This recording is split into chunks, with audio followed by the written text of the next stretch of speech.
दिगंबरा दिगंबरा श्रीपाद वल्लभ दिगंबरा अवधूत चिंतन श्री गुरुदेव दत्त.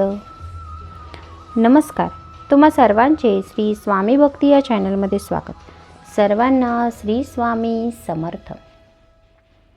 9 दिवस बघता बघता पूर्ण झाले आहेत. या 9 दिवसामध्ये आपण देवीच्या भरपूर अशा सेवा केलेल्या आहेत. आता आपण आजच्या व्हिडिओच्या माध्यमातून घटविसर्जन कशा पद्धतीने करायचे आहे, त्याचबरोबर आपण घट कोणत्या दिशेला हलवायचा आहे, घटाचा हलवण्याचा मुहूर्त काय आहे, घट कधी हलवावा, अखंड दिव्याचे काय करायचे आहेत, घटाला ज्या माळा अर्पण केल्या आहेत त्याचे काय करायचे आहेत, घटाचे काय करायचे आहे, याविषयी आजच्या व्हिडिओच्या माध्यमातून संपूर्ण माहिती पाहणार आहोत. आपण जर माझ्या चॅनलवर नवीन असाल, व्हिडिओ पहिल्यांदाच पाहत असाल तर नक्की माझ्या चॅनलला पहिल्यांदा सबस्क्राईब करा आणि जवळील बेल आयकॉन नक्की प्रेस करा. म्हणजे आपल्या चॅनलवर जेव्हा व्हिडिओ अपलोड होतील नवीन, तेव्हा त्याचे नोटिफिकेशन तुमच्यापर्यंत येत राहील. तर या 9 दिवसामध्ये आपण देवीच्या, आपल्या कुलदेवीची सेवा केली. यामध्ये आपण दुर्गा सप्तशतीचे पाठ केले, त्याचबरोबर नवार्णव मंत्राचा आपण जप केला आहे, कुंकुमार्चन केलं आहे. ज्या काही तुम्ही सेवा केल्या आहेत या देवी आईपर्यंत नक्कीच पोहोचल्या असतील. तर आता आपल्याला आहे घटाच्या विसर्जन कसे करायचे आहेत, उपवास कधी सोडायचा आहे. तर पहा, घटस्थापना ज्या ठिकाणी आपण केलेली आहे त्या ठिकाणी घटाचे विसर्जन करणं हे गरजेचं असतं. तर घटाचे विसर्जन आपण 9मीला किंवा काही ठिकाणी 10मीला म्हणजे दसऱ्या दिवशी केलं जातं.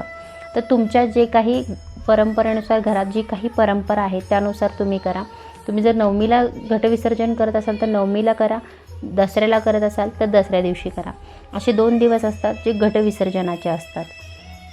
आता घटविसर्जन करत असताना आपल्याला घट हलवत असताना घट कोणत्या दिशेला हलवायचा आहे, तर आपण जेव्हा घटाचे आपण घट हलवणार आहोत त्यावेळेला आपण पूर्व पश्चिम अशा पद्धतीने घटस्थापना केलेली असते. तर घटा उत्तर दिशेकडून आपल्याला हलवायचा आहे. उत्तर दिशेला घट हलवून ठेवायचा आहे. आता बघा, घट हा स्त्रियांनी हलवायचा नाही, घट हा पुरुषांनीच हलवायचा आहे. ही महत्त्वाची गोष्ट सर्वांनी लक्षात घ्यायची आहे. तर हे घट हलवण्यापूर्वी आपल्याला पुरणाचे 21 दिवे करायचे आहेत. या 21 दिव्यांना आपल्याला फुलवाती करून 21 दिवा आपल्याला त्या ठिकाणी लावायचे आहेत. त्याचबरोबर त्या दिवशी आपल्याला देवीची माफी देखील मागायची आहे.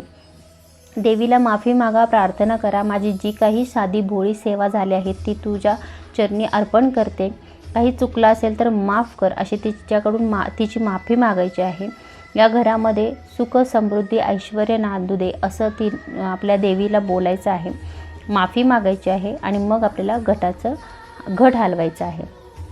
आता पहा, अखंड दिव्याचं काय करायचं आहे. आपण 9 दिवस अखंड दिवा लावलेला आहे. तर दिवा आपल्याला स्वतः विझवायचा नाही.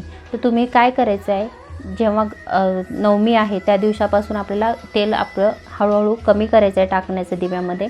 त्यामुळे आपोआपच दिवा हा मावळेल. तुम्ही स्वतःहून दिवा विझवायचा नाही. आता घटाच्या ज्या काही माळा आहेत त्यांचं काय करायचं आहे, तर ते तुम्ही निर्माल्यामध्ये टाका. शक्यतो निर्माल्यामध्ये टाका, किंवा ज्या काही फुलं वगैरे तुमची साठलेली आहेत ते तुम्ही खत म्हणून वापरू शकता. जो घटाचा नारळ आहे तो आपल्याला प्रसाद म्हणून खायचा आहे. आता कलशातील पाणी काय करायचं, तर कलशातील जे पाणी आहे ते टॉयलेट बाथरूम सोडून घरामध्ये सर्व ठिकाणी शिंपडा. मुख्य दरवाजावर आपल्याला, उंबरट्यावर, मुख्य दरवाजाच्या बाहेर आपल्याला हे पाणी शिंपडायचं आहे. कारण आपण जी काही 9 दिवस सेवा केलेली आहे तितकं प्रभावी ते तीर्थ झालेलं आहे आणि उरलेलं पाणी तुम्ही झाडांना देऊ शकता. त्याचबरोबर जे मातीचं भांडं आपण मातीचं भांडं ठेवलं होतं त्या मातीच्या भांड्यातील पाणी आपल्याला झाडांना टाकायचं आहे. आणि उरलेलं जे मातीचं भांडं आहे त्याच्यामध्ये तुम्ही झाड लावा किंवा पक्ष्यांना पाणी म्हणून रोज तुम्ही बाहेर ठेवू शकता. अशा पद्धतीने मातीच्या भांड्याचा आपल्याला उपयोग करायचा आहे. एक लक्षात घ्या, आपण जी काही सेवा करतो आहे, जे काही सेवेला वापरलेलं साहित्य आहे त्यानं आपल्या निसर्गाला कोणताही धक्का लागणार नाही याची काळजी देखील आपल्याला घ्यायची आहे. त्यामुळे आपण जे काही करतो आहे याला निसर्गाचा आपल्यामुळे निसर्गाचा ऱ्हास होणार नाही याची काळजी घेऊन त्या गोष्टी कशा आपल्याच घरी आपल्याला कशा वापरता येतील याचा आपण सर्वांनी विचार करायचा आहे. आता जे जास्तीचं धन आहे जे आपण घटस्थापने दिवशी करतो तर त्याचं काय करायचं आहे, तर प्रत्येक देवांना थोडं थोडं धन द्या. थोडं धन आपल्या पर्समध्ये किंवा आपल्या कपाटामध्ये ठेवा आणि राहिलेलं धन आहे ते तुम्ही निर्माल्यामध्ये टाकू शकता. आता जे घटाला 9 माळी बसवलेल्या असतात, ती पानं आहेत जी नागवेलीची पानं वगैरे आहेत, ही एका पिशवीमध्ये जमा करा.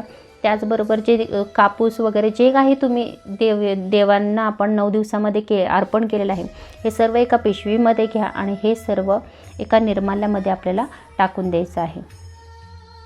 आता उपवास कधी सोडायचा आहे? उपवास हा जे लोक बसता उठता उपवास करतात, त्यांनी पहिल्या दिवशी, ज्या दिवशी घटस्थापना झाली त्या दिवशी पहिला उपवास असेल आणि अष्टमीला आपला उठत्यालाचा उपवास असेल, तर हा जो उपवास आहे हा तुम्ही घटविसर्जन झाल्यानंतर सोडायचा आहे. मग जर तुमच्या घरामध्ये जर नवमीला घटविसर्जन केले जात असेल, नवमीला घट हलवला जात असेल, तर नवमी दिवशी आपल्याला आपण उपवास सोडायचा आहे. आणि ज्या ठिकाणी दसऱ्या दिवशी घट हलवला जातो त्यांनी दसऱ्या दिवशीच आपला उपवास सोडायचा आहे.